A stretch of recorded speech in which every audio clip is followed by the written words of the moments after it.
Armed police officers are now at the downtown library after more than a dozen assaults happened there. But one group wants the officers gone. KENS 5's Mike Jimenez explains.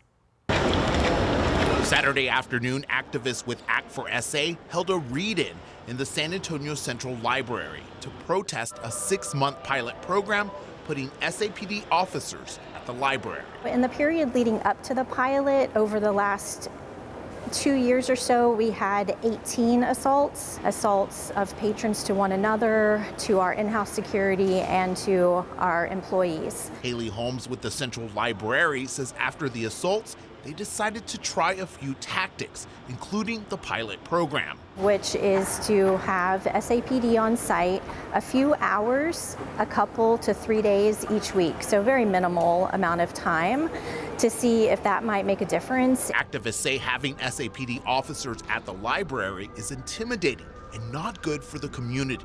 It should be a space of knowledge and resources that anyone can connect to.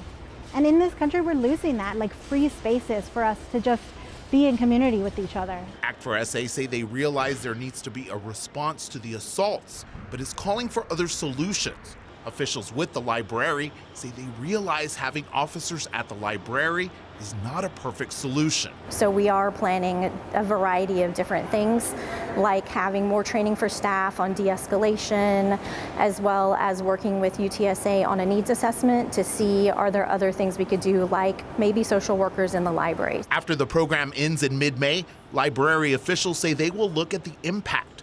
Holmes says 2/3 of the staff at the library want the police presence to continue. We'll be looking at that as a whole, but so far, anecdotally, our staff have said that the same number of our regulars still come to the library. Library officials will also be looking to see if there have been fewer assaults. So far in the past 6 months, they say there have only been 2.